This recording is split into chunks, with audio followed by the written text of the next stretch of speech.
चलिए, तो आज का फंडामेंटल का क्लास शुरू करते हैं। आज दूसरा दिन है फंडामेंटल का, ठीक है। पिछले क्लास में देखे कि कंप्यूटर फंडामेंटल्स में क्या क्या हमको पढ़ना है, ठीक है। बहुत ऐसा चीज़ आपको जानकारी दिए, और हर चीज़ में आप कोई भी चीज़ शुरुआत करते हैं तो उसमें फंडामेंटल अनिवार्य है। जैसे अभी आपने अकाउंट के क्लास को देखा, तो अकाउंट्स में भी आपको फंडामेंटल है। तो कंप्यूटर जब आप शुरुआत करते हैं तो इसमें भी बहुत सारे ऐसे तथ्य हैं जिनको जानना हमें ज़रूरी है। तो ये देखिए कि कंप्यूटर की परिभाषा को देख लिए। कंप्यूटर की परिभाषा को एक बार हम फिर से लेते हैं, थोड़ा सा परिभाषा को आपको दिखा रहे हैं। ये देखिए, ये परिभाषा थोड़ा सा ध्यानपूर्वक देखिएगा। कंप्यूटर का परिभाषा यहाँ पर है कि the computer is a high speed electronic device that is capable to accept the data as an input, processing it and gives a result or output step by step. Computer एक तीव्र गति वाला विद्युतीय यंत्र है, ठीक है ना। विद्युतीय यंत्र है, ध्यान रखिएगा। जो यहाँ पर इसमें लिखा हुआ है इलेक्ट्रॉनिक डिवाइस, इसी तरह से अगर इलेक्ट्रिकल डिवाइस बोलते तो क्या सही होता या गलत होता? इलेक्ट्रॉनिक डिवाइस और इलेक्ट्रिकल डिवाइसेस में क्या अंतर है? आप लोगों में अगर कोई बिजली ठीक करने वाले या रिपेयर वाले होंगे तो इस चीज़ को आसानी से समझ सकते हैं। जिसमें डायरेक्ट एसी जाता है, डायरेक्ट, जैसे आप ट्यूब जला रहे हैं, पंखा चला रहे हैं, तो उसमें कंट्रोल्ड इलेक्ट्रिसिटी आप नहीं देते हैं। वो जैसा है वैसा ही लेता है। वो सिर्फ लगाइए तार और जोड़िए, स्विच डालिए और कुछ नहीं, अलग से कुछ नहीं करना होता। लेकिन इलेक्ट्रॉनिक वो इलेक्ट्रिकल पार्ट्स हो गया जिस पर डायरेक्ट एसी से आप चलाते हैं। लेकिन कुछ ऐसे इलेक्ट्रिकल डिवाइसेस हैं या इलेक्ट्रॉनिक डिवाइसेस हैं जिसमें बिजली जो है डायरेक्ट नहीं चलता है। वो क्या करता है, उसके फ्लो को रिफाइन करते हुए जो एग्जैक्ट उसकी पावर है वो उनको देता है, ठीक है ना, कि वो इतना ही वोल्ट लेगा, वो इतना ही पर काम करेगा। जैसे आप डालते हैं चार्जर, तो चार्जर डालते हैं तो डायरेक्ट एसी उसके दोनों पिन में आता है, लेकिन फिर जो उसमें उसका लगा हुआ है, उसके अंदर में जो तंतु लगा हुआ है, वो क्या करता है, उसको रिफाइन करके जितना आपके मोबाइल को ज़रूरत है। आप देखे होंगे कि लगा दिए हैं, उसके पिन को छूते हैं तो आपको कुछ होता है क्या?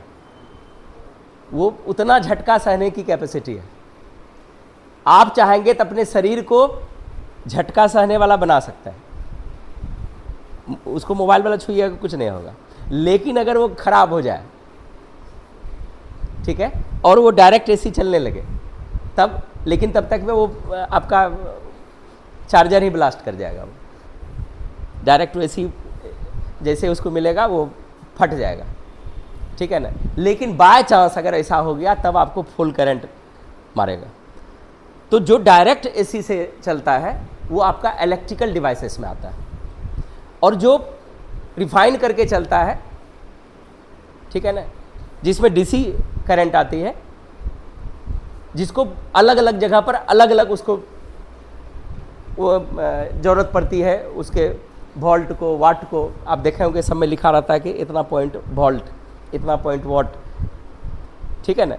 तो जो कंट्रोल्ड बिजली इस्तेमाल करती है, कंट्रोल्ड एनर्जी इस्तेमाल करती है, वो आपका इलेक्ट्रॉनिक डिवाइसेस है, न कि इलेक्ट्रिकल डिवाइसेस है, ठीक है। तो मोबाइल क्या हो गया? इलेक्ट्रिकल डिवाइसेस है कि इलेक्ट्रॉनिक डिवाइस है? इलेक्ट्रॉनिक है ना। रेडियो, टेप रिकॉर्डर, ये अब तो दिख नहीं रहा है, लेकिन बहुत ऐसी चीज़ें हैं, ठीक है ना। अगर इसी तरह से हम लेते हैं, जैसे कि आप एसी चला रहे हैं, एसी किस तरह की डिवाइसेस? वो भी इलेक्ट्रिकल है, ठीक है ना। फिर फ्रीज क्या है? वो भी इलेक्ट्रिकल है, डायरेक्ट उसमें आपको कुछ नहीं करना होता है, ठीक है। लेकिन इधर कंप्यूटर, मोबाइल या इस तरह का कुछ भी आप इस्तेमाल कर रहे हैं तो इलेक्ट्रॉनिक डिवाइस है। तो यहाँ पर देखिए क्या बोला कि कंप्यूटर क्या है? हाई स्पीड इलेक्ट्रॉनिक डिवाइस है जो डेटा को ग्रहण करता है। अब डेटा प्रश्न आ गया ना कि डेटा आखिर क्या है? डेटा को ग्रहण करता है, उसको पढ़ता है, समझता है, ठीक है ना, उस पर प्रतिक्रिया करता है, तब उसके बाद स्टेप बाय स्टेप आपको रिजल्ट देता है। मतलब कंप्यूटर क्या किया, डेटा को ग्रहण किया, उस पर प्रतिक्रिया किया और आपको इन्फॉर्मेशन दिया। आप देखे होंगे कंप्यूटर में इंफॉर्मेशन टेक्नोलॉजी लगा रहता है। आप हर दिन हर समय कंप्यूटर का इस्तेमाल इसलिए करते हैं कि आपको कुछ ना कुछ चाहिए उससे। आप मोबाइल लिए, ठीक है ना, लॉक तोड़े, अब आप कुछ कीजिएगा वहाँ पर, तो आप क्या दीजिएगा, पहले इनपुट दीजिएगा, है ना। आप इनपुट दीजिएगा या इनपुट पहले से फीड भी है। जैसे आप कुछ पहले से सुन रहे थे तो वो आपके ऊपर में ही आ जाएगा। आधा सुने हैं तो आधा वहाँ देखिएगा हाफ रेड रहेगा, हाफ इधर खाली रहेगा। तो हाफ आप सुन चुके हैं, लेकिन जब उसको ऑन किए थे उस समय तो प्रोसेस हुआ था ना उस पर भी, वो जब तक नहीं हुआ तो आपके सामने आया कैसे हो, ठीक है ना। या आपको वहाँ से उधर का कुछ नहीं करना है तो यूट्यूब पर आप टाइप करेंगे, आप अपने मैसेज को लिखेंगे क्या आपको चाहिए, ठीक है ना। जो आप टाइपिंग किए उसमें लिखे, लिखने के बाद वो आपका मोबाइल उसको समझा, इंटरनेट समझा और समझ करके आपके सामने लिस्ट में सूची दिखा दिया, ठीक है ना। तो जो सूची निकला वो इन्फॉर्मेशन है, और जो आप टाइप करके खोज रहे थे आपका वो जो है प्रोसेस, ये इनपुट है। प्रोसेस तो कंप्यूटर किया, मोबाइल किया, है ना, प्रोसेस वो ऑटोमेटिक किया, लेकिन इनपुट डालने के बाद वो प्रोसेस किया। एक नया मोबाइल ले लीजिए, खोलिएगा, डिफ़ॉल्ट जो उसका रहता है वही चीज़ रहेगा, लेकिन और कुछ जानकारी के लिए आपको उसमें इनपुट डालना पड़ेगा, ठीक है। तो इस प्रकार परिभाषा के आधार पर देखता है कंप्यूटर में 3 तरह के कार्य आ जाता है सामने, यानी इस तरह से हम बोल सकते हैं there are 3 functions of computer. तो पहला फंक्शंस हो गया आपका इनपुट, दूसरा प्रोसेसिंग, तीसरा आउटपुट। आउटपुट को रिजल्ट बोलिए, इन्फॉर्मेशन बोलिए, एक ही बात है, सबका यहाँ पर हिंदी भी लिखा हुआ है, दिक्कत नहीं होनी चाहिए, ठीक है। अब यहाँ पर इनपुट को समझाने के लिए हम आपको एक एग्जांपल देते हैं, है ना। तो सर्च में डाल करके कैलकुलेटर खोलते हैं, आपके सामने खोलते हैं, ठीक है ना। CALC करके आप भी खोल सकते हैं, इंटर कर देता है, यहाँ पर इंटर करता है, कैलकुलेटर खुलता है, ठीक है। कैलकुलेटर के चित्र को आराम से देखिए। अभी कैलकुलेटर के रिजल्ट बार में कुछ भी नहीं है, 0 आपको दिखाएगा, देखिए शून्य दिख रहा है, ठीक है। यहाँ पर हम 2 पर हिट किए, एक बार 2 पर हिट किए, अब इसके बाद प्लस पर हिट करता है, प्लस पर, ठीक है, प्लस पर हिट करता है, और फिर हम 5 पर हिट करता है। अब इंटर करेंगे या बराबर करेंगे तो क्या आपको दिखाएगा, ठीक है ना। 7 लेने के लिए आपको एक प्रोसेस लगा ना। आपने क्या किया, कैलकुलेटर खोला, कैलकुलेटर के सामने एक सर्च बॉक्स डब्बा था, आपको 7 प्राप्ति के लिए यानी 7 रिजल्ट के लिए आपको पहले 2 या जो भी आपका था वहाँ पर अंक, फिर दूसरा जो अंक था वहाँ पर लिए। तो वो जो दो डिजिट आपने लिया वो इनपुट था, और फिर वहाँ पर प्लस जो आपने यूज किया वो ऑपरेटर है। अगर वहाँ पर माइनस करते तो क्या होता, पहले 2 लिखे थे, अब -5 करते तो क्या रिजल्ट आता, -3 आता ना। तो रिजल्ट बदल जाता ना। जो रिजल्ट बदल दे या जिस चिन्ह से आपको रिजल्ट की प्राप्ति हुई वो कंप्यूटर के भाषा में उसको ऑपरेटर बोलता है। लैंग्वेज भी पढ़ेंगे तो इस तरह से उसकी जानकारी आपको मिलेगी। तो बिना इनपुट का, और जब ऑपरेटर क्या करता है, कंप्यूटर को ब्रेन में दिया तो कंप्यूटर उसको प्रोसेस किया और तुरंत आपके सामने रिजल्ट दे दिया। जो आपको मिला वो क्या था, इंफॉर्मेशन था, रिजल्ट, ठीक है। इसको हम यहाँ पर क्लोज करते हैं, ठीक है। तो यहाँ पर input means accepting the data, ठीक है। तो वहाँ पर इनपुट का अर्थ हुआ कंप्यूटर आपके डेटा को ले रहा है या आप यूजर उसको डेटा दे रहा है, ठीक है। डेटा क्या है, data are the raw materials of information. एक चीज ध्यान रखिएगा, डेटा जो है सिंगुलर नहीं है, ठीक है ना। डेटा, डेटम शब्द का प्लुरल फॉर्म है, डेटम है इसका, ठीक है। डेटम सिंगुलर फॉर्म, जो इंग्लिश पढ़ रहे हैं उसमें भी हम नंबर सिस्टम पढ़ा रहे हैं, आप वहाँ से भी ले सकते हैं। आप लोगों को बार बार बोला गया था कि थोड़ा सा अभी अल्टरनेट डेज में आपको इंग्लिश हम पढ़ा रहे हैं, वहाँ से ले सकते हैं। ये सब चीज़ भी वहाँ पर ध्यान रखिएगा, ठीक है। ठीक है। आगे से इंग्लिश क्लास भी आपका लाइव आने वाला है, लाइव प्लस रिकॉर्ड क्लास हम आपको देंगे, ठीक है। तो थोड़ा सा ये सब बहुत जगह डेटा इज बोलता है, जो कंप्यूटर वाले जो देखिएगा जिसको अंग्रेजी नहीं आती है वो डेटा इज यूज करेगा, लेकिन हमको क्या बोलना है, डेटा आर।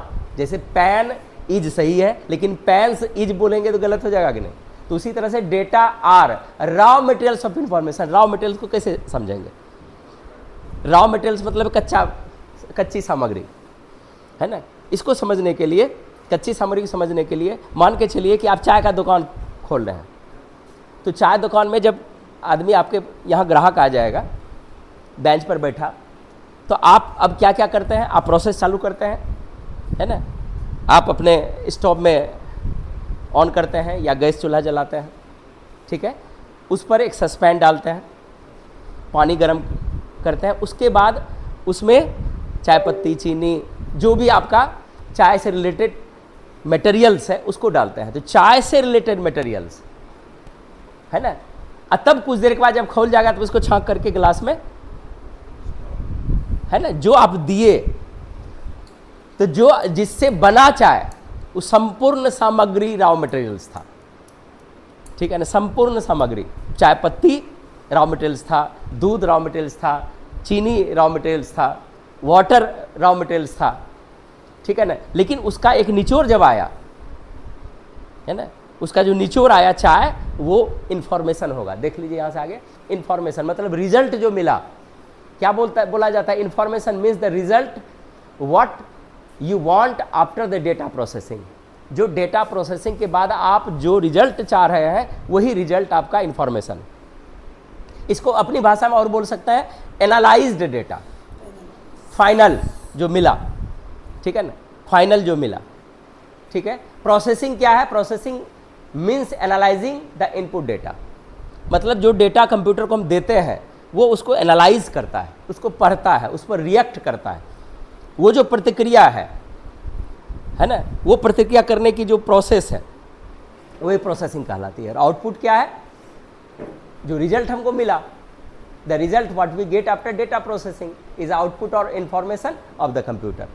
क्लियर है। एक एग्जांपल यहाँ पर दिए हैं, अगर हमारे पास रॉ मटेरियल्स में यहाँ पर टी है, टी लीफ है, शुगर है, मिल्क है, वाटर है, तो ये प्रोसेसिंग में क्या क्या आ जाएगा, पॉट आ जाएगा, वाटर आ जाएगा, गैस स्टोव आ जाएगा, लाइटर, ये सब प्रोसेसिंग में आ गया।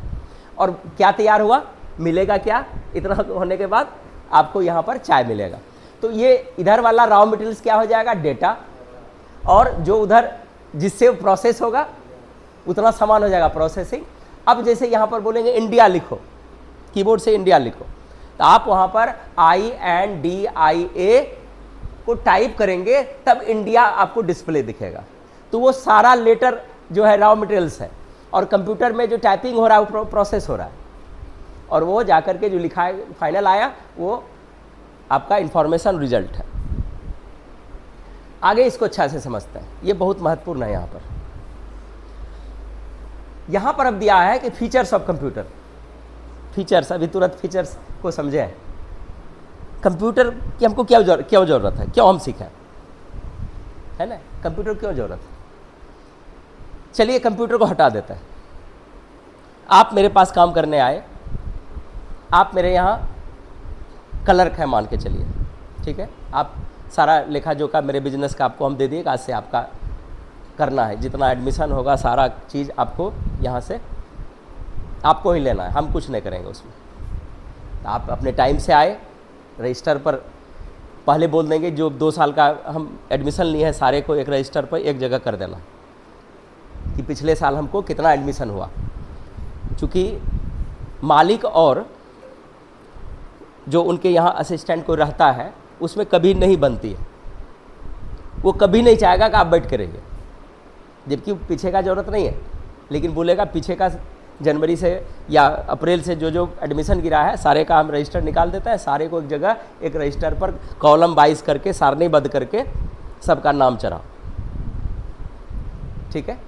क्या कहाँ का है, पता क्या है, आधार कार्ड क्या है, जो पास किया, इंटर कब किया, BA कब किया, MA कब किया, सारा डिटेल्स जो लिखा हुआ है उसको आप चढ़ाओ, ठीक है। कंप्यूटर का नहीं, किससे चढ़ा रहे हैं, हाथ से, ठीक है। और जो फाइनल होगा रिजल्ट हर 5 दिन 10 दिन पर, उसका डबल भी करना है, क्योंकि एक रख देंगे फाइल में, वो जमा रख देंगे, एक रखेंगे बाहर में। इसका मतलब क्या हुआ कि आपको हर रिपोर्ट का डबल करना है, हर रिपोर्ट का डबल करना है। आपको एक भी समय फुर्सत मिलेगा क्या? नहीं मिलेगा। अब यहाँ पर देखिए स्पीड कैसे कार्य करता है। यहाँ पर हम एक क्रिया करते हैं, देख कंप्यूटर के स्पीड को ऐसे नहीं समझ में आएगा। आपके सामने हम एक पेज कोई चीज़ रिटर्न दिखाता है, ठीक है। मान के चलिए यहाँ पर हम एक पेज लिए और यहाँ पर हम कुछ राइटिंग करते हैं, यहाँ पर लिख लिए। ये अभी आपके सामने कितना पेज है? कितना पेज है? एक पेज है। अब बोलेंगे कि इसमें जो जो पेज है, जो लिखा हुआ है, इसका 10 कॉपी हमको लिख के रखना। अब इतना भी चीज़ लिखने के लिए 10 कॉपी इसका बनाएंगे। अगर दिमाग में हमारे पास आए चलो कार्बन लगा देते हैं, तो कार्बन भी कितने पेज तक उगेगा? वो ज़्यादा ज़्यादा 4 5 6 5वां 6ठा के बाद जो है वो धीरे धीरे फीका होना चालू हो जाएगा, ठीक है ना। लेकिन अगर वो भी हमने अलाउ नहीं किए, नहीं हमको फ्रेश ही चाहिए, सबका राइटिंग ही चाहिए। अगर यहाँ से 10 पेज यही चीज़ लिखना है, तो ये अगर इसको लिखने में आधा घंटा लगा, तो 10 पेज लिखने में कितना देर लग जाएगा? कितना देर लग जाएगा? 5 आवर्स लगा, है ना। अब कंप्यूटर देखिए इसी कार्य को कितने देर में करता है। कितना बोला गया है? यहाँ देखिए ये लास्ट में 1 of 1 लिखा हुआ है, ठीक है।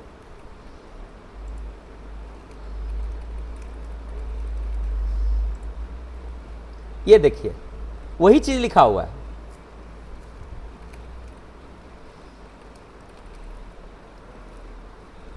हम यहां पर पहुंच रहे हैं,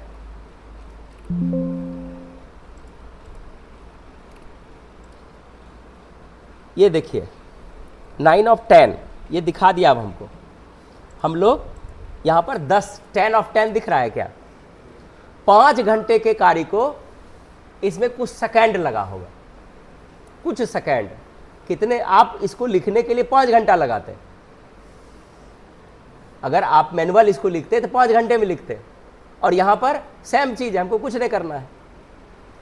देखिए कंप्यूटर में बैठे हो गया काम, ठीक है। अगर इसी को 10 पेज लिखा हुआ है, बोलेगा 20 कर दो, तब क्या करेंगे? तब तो एक तो पहले 5 घंटा लगा था, तब तो सीधा 10 घंटा लगेगा। 10 घंटा क्या है ना, और अधिक लगता है। यहां पर अब इसको 20 पेज लिखने में कंप्यूटर को कुछ नहीं लगेगा। ये 20 पेज हो गया सेकंड में, ठीक है। ये इसको लगने में बस जो आपको कमांड मारने में जो देरी लग जाए। देखिए 20 पेज पर हम पहुंच गए। तो ये शुरू में हमको देर लगा, और 10 का 20 करने में तो और इसको समय नहीं लगा, और 20 का 40 में और इसको समय नहीं लगेगा। जितना बढ़ते जाएगा इसका समय सीमा और कम होते जाएगा। तो कंप्यूटर की जो पहली विशेषता है कि जो कार्य हम 5 घंटे में करते हैं, यहाँ पर सेकंड में होता है, ठीक है ना। तो a computer has ट्रेमेंडस speed, Vishal speed होती है, ठीक है ना। अब यहाँ से कुछ इसकी कैपेसिटी, अब चलते हैं हाई स्टोरेज कैपेसिटी पर। हाई स्टोरेज कैपेसिटी में कुछ यहाँ पर फार्मूला लिखा हुआ है। आप लोग मैथमेटिक्स में देखे होंगे, कन्वर्जन, इतना ग्राम इक्वल टू इतना केजी, मिलीग्राम, या और इस तरह का आप फार्मूला आप देखे होंगे। तो इसमें भी आपका लगता है इसके स्टोरेज कैपेसिटी, मतलब कंप्यूटर में हम कितना चीज़ रख सकते हैं, ठीक है ना। अगर आपको 25 रजिस्टर दे देंगे तो आपका 10,000 का गोदरेज फुल होने लगेगा, गोदरेज फुल होने लगेगा। अगर आप रखने का, अगर एक ऑफिस है और उसमें 50 ठो रजिस्टर है, तो आपको लगभग, हमको लगता है कि 2-3 अलमारी लग जाएगा, अगर बढ़िया से सिस्टमेटिक ढंग से रख रहे हैं तो, ठीक है ना। लेकिन यहाँ पर देखिए सबसे पहले इसे समझते हैं कि इसके ये फार्मूला क्या कह रहा है। 1 बाइट इक्वल टू 8 बिट्स और 1 कैरेक्टर। अगर हम कंप्यूटर पर इस तरह से इस तरह से 8 बार पॉइंट दबा दिए तो ये बिट्स है, यानी 8, यानी एक करेक्टर इतना, ये आपका ले लिया 8 बिट्स बराबर 1 करेक्टर, 8 बिट्स जगह वो छेकता है, ठीक है ना। इसी तरह से 1 किलोबाइट मतलब ये जो 1 बाइट हुआ 8 करेक्टर बराबर, तो 1024 बाइट्स बराबर 1 किलोबाइट हुआ। उसी तरह से 1024 किलोबाइट बराबर 1 मेगाबाइट हुआ, जिसको MB आप बोलते हैं। और इसी तरह से 1024 मेगाबाइट्स इक्वल टू 1 गीगाबाइट, उसी तरह से 1024 गीगाबाइट इक्वल टू 1 टेराबाइट। इसको समझते हैं और अलग तरीके से हम इसमें बीट और बाइट्स थोड़ा सा दिया हुआ है, इसको भी देख लेंगे, ठीक है। यहाँ पर तब हम आपको इसका स्टोरेज कैपेसिटी बताएंगे। The term bit stands for binary digit. अगर आपसे पूछा जाए बीट का क्या अर्थ होता है तो आप बोल दीजिए बीट का अर्थ होता है binary digit. It refers to the value 0 and 1। ये भी हम आपको सिखाएंगे कि कंप्यूटर को सिर्फ एक ही भाषा समझ में आती है जिसको बोलते हैं बाइनरी कोड। और बाइनरी कोड का चिन्ह क्या है? 0 और 1। लेकिन वहाँ पर 0 0 नहीं है और 1 1 नहीं है, चिन्ह है सिर्फ, ठीक है ना। देखिए यहाँ पर क्या, 0 is not 0 and 1 is not 1। Bits are the basic building blocks of digital data and are used to represent the simplest information of the binary code। वो बाइनरी कोड का एक इंफॉर्मेशन आपको यहाँ से देता है, वही चीज़ उसको समझ में आता है सिर्फ। As we know that the computer understands the binary code, सिर्फ उसको कंप्यूटर को बाइनरी कोड ही समझ में आता है, but its operating system converts it into other language as per the user wants to understand। वो क्या करता है, अगर 0101 आपको इंफॉर्मेशन दे तो कुछ नहीं समझ में आया। जैसे इंडिया लिखना है, आई दबाए, एन दबाए, डी दबाए, आई दबाए तो इंडिया दिखा। अगर इंडिया के बदले अगर उसका लैंग्वेज फेल कर जाए तो बाइनरी कोड वहाँ पर डिस्प्ले हो जाता है, लेकिन डिस्प्ले जैसे बाइनरी कोड वो कन्वर्ट नहीं करेगा तो आपके एप्लीकेशन पर दिखता ही नहीं, पहले चलेगा ही नहीं, ठीक है ना। चूँकि सिस्टम सॉफ्टवेयर कभी भी आप जैसे सिस्टम सॉफ्टवेयर उसका फेल किया, आपका कंप्यूटर ख़त्म हो गया वहाँ से, ठीक है। आगे चलते हैं। बाइट क्या है? A byte is a unit of digital information that consist of 8 bits और 8 bits equal to 1 byte. Megabyte क्या है? A megabyte is a unit of digital information storage that represents approximately 1 million bytes।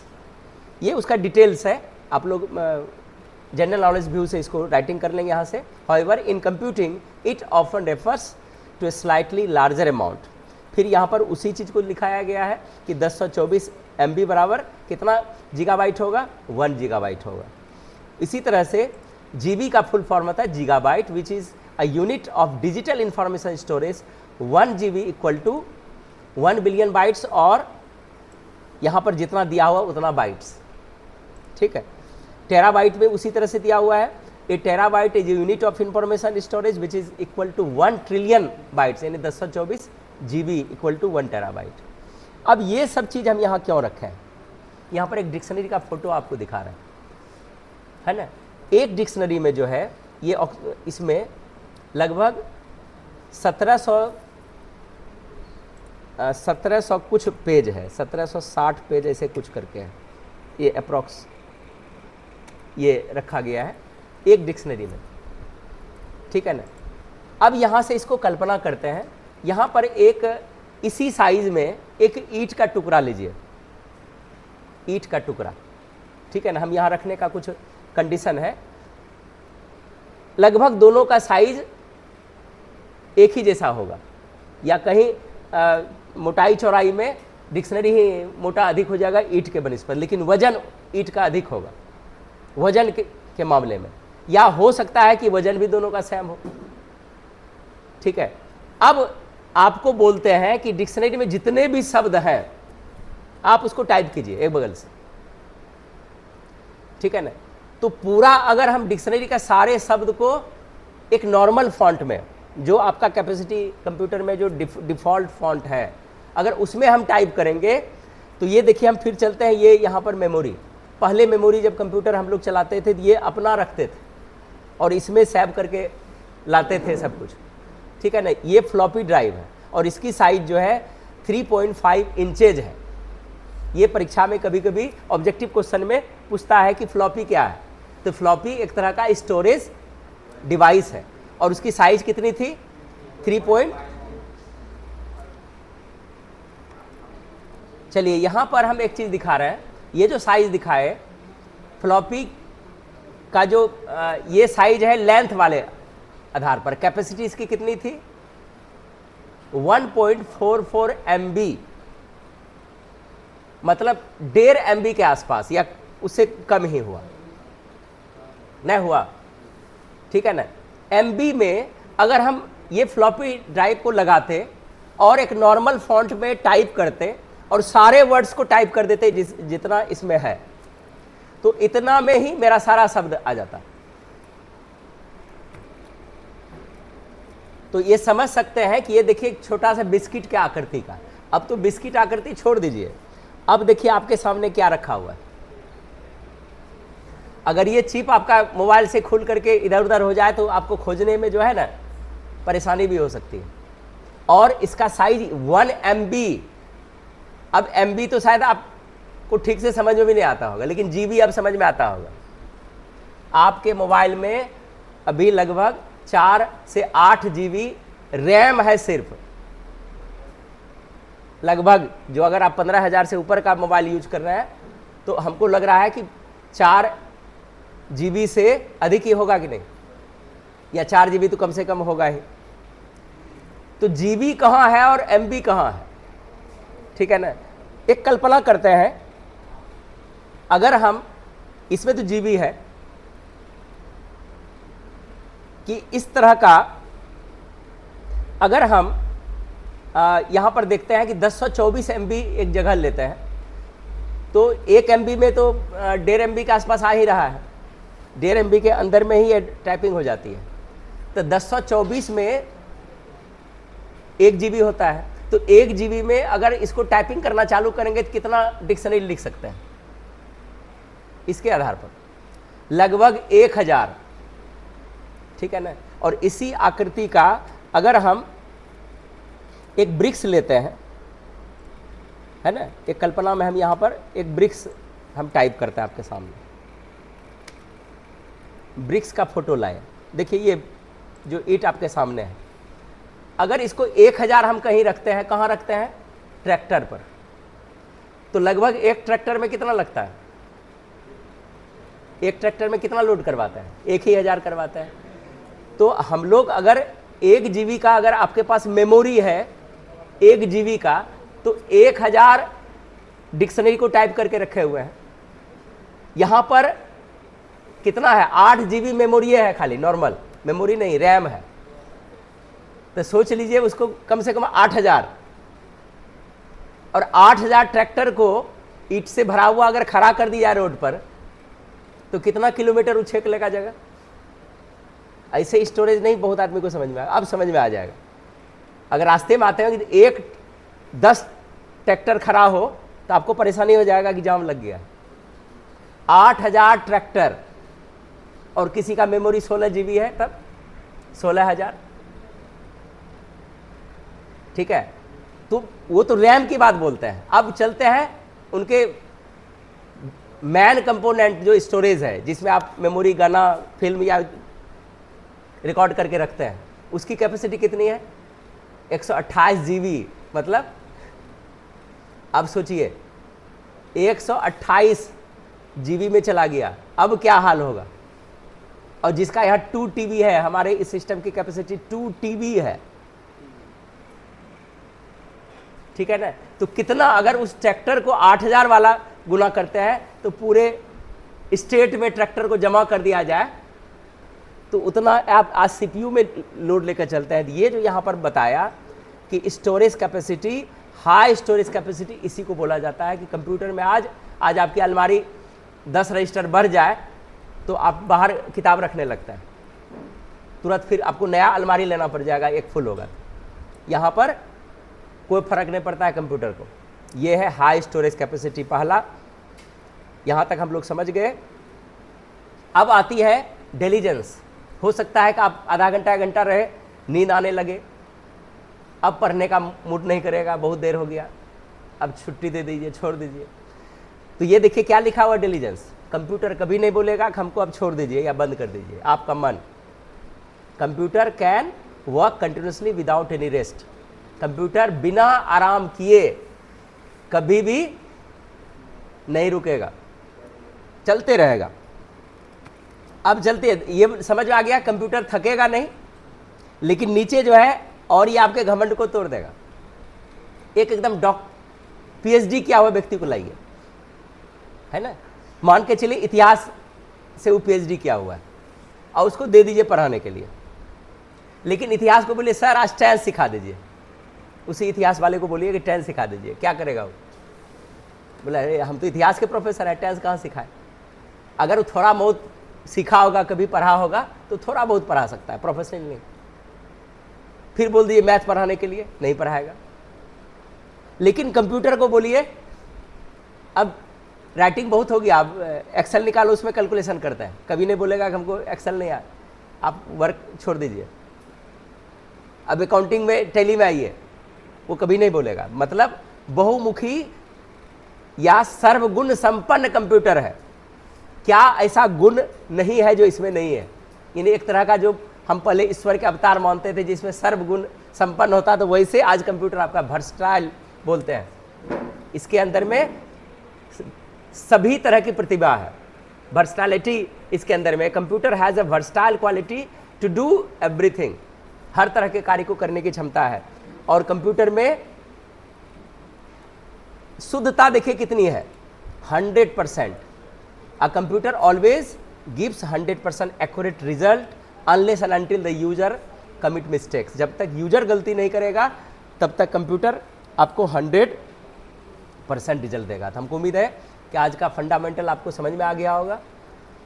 ठीक है, यहाँ तक आप लोग देख लीजिए।